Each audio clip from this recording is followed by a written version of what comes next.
Wow. Take my heart and make me happy. Çok kayıyor. Bilmiyorum.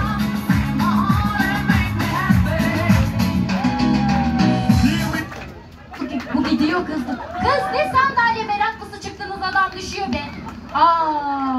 Kim kaldı? Kim o? Bir dakika gitme, gel buraya. Misin? Emel ablaya kocaman bir alkış. Bravo. Sen otur onu. Ben oturmam ben. Oturursam hareket etmem lazım. Kurt kaynar doğru. Evet kaynıyor bak. Akıyor, paçalarından akıyor kurt, akıyor. Ay! Aman kurta bastın, dur. Maestro, here you go.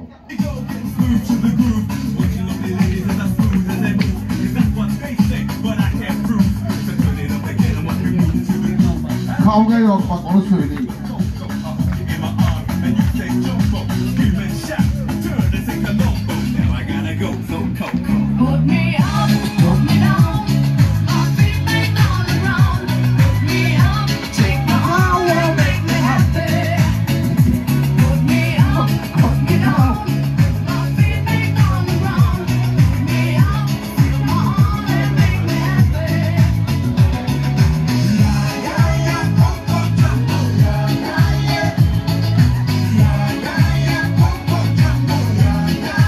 Hadi bakalım.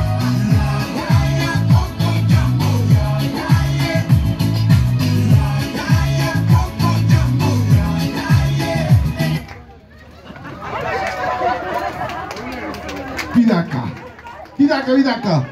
Aynı pozisyonu bir daha görmek istiyorum. Hayır, görmek istiyorum. Yarı yarıya. Bakayım, evet. Sayılır mı? Bir dakika. Ya otursana bir kalkma, bir dakika. Sayılsın mı? Sayılsın diyenler alkışlasın bakayım bir.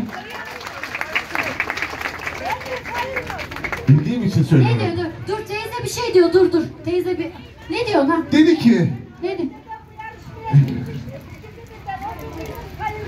Bu seferlik olsun be. Dur bir dakika, burada hakem var, orada jüri var. Lütfen dışarıdan müdahale yapmayalım. Evet, saymıyoruz bunu, bir daha baştan alıyoruz. Maestro, here we go.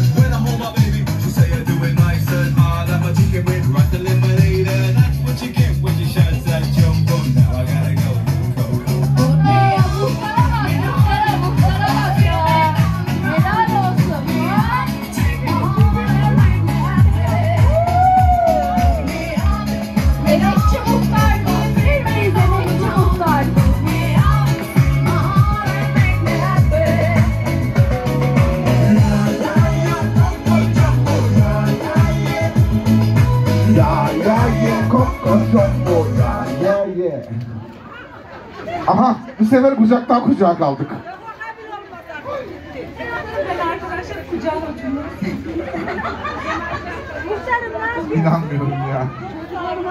Gerçekten. Bir dakika. Ha, tamam. İsim rica edeceğim. Özge'yi bir kocaman alkış alabilir miyim? Harikasın. Tabii ki. Evet. Kaldım.